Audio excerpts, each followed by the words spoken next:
Today is February 25th. It's about 4 o'clock in the afternoon. I came up last evening. I actually woke up because of the storm, because of the amount of rain. Came up here about 1 o'clock in the morning, and the pond was significantly overflowing, and I tried getting some documentation on some film of it. It just didn't work. It was too dark. But if you can see, this is the channel of leaves that was cut. You can see I just pushed them all out of the way. And then this is the ditch. So this is, I think, the 4th or 5th time already this year, 2016, this has gone over, and you can see where the mud is still pouring over, you know, right here. But I'm going to go down to the pond and show what the pond looks like the next day. So I'm actually walking down to the pond, and I noticed something. I just want to get some footage of it, because when the Zoning Board of Appeals came, this was not nearly as bad. And a lot of this, you can see where the edge of this fell off here. This must have been full, because a lot of this erosion happened last night. This was not the case at this spot. You can tell it's all fresh, but it was significant last night, the amount of rain that was coming over. And this is just before the pond. I'm about 100 yards away or so from the pond. You know, you get a good sense there again of how much water really comes through this from the spring. It's really, you know, it's less than as wide as my boot in the spring. It really doesn't have that much water.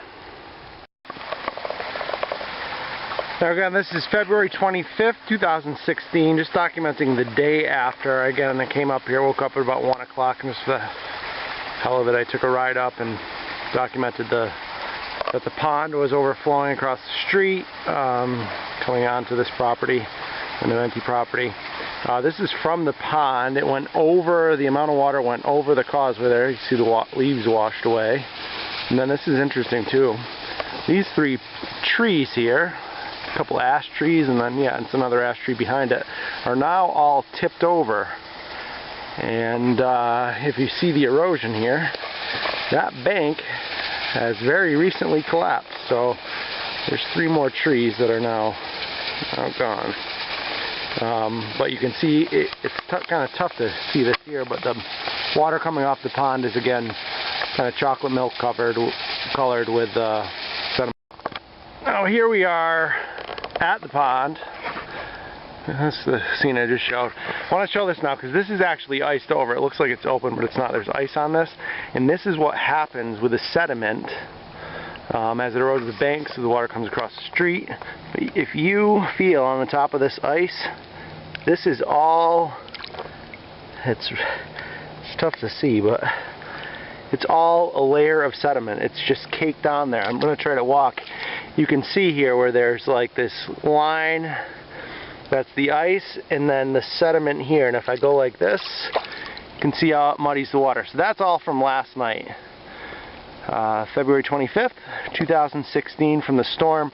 So this is a layer of sediment on top of the ice, just to document the storm and the amount of erosion that occurred last night. It's covering almost the entire area of this ice. So that's a great shot of it. You can see how it's. Last one I'll document. This is about 4:30 on the. See, today must be the 25th. Yeah, the 25th. And there's no water in the pond. Just a week ago, the ground was still frozen. Today, the ground's not frozen any longer, so the argument can't be made. Or the water runoff is simply due to the fact that the ground's frozen and it's got nowhere to go. It's no longer frozen. There was water in this morning, and within less than 24 hours, considerably less than 24 hours, there's nothing left in it. So just to make sure that's noted as well.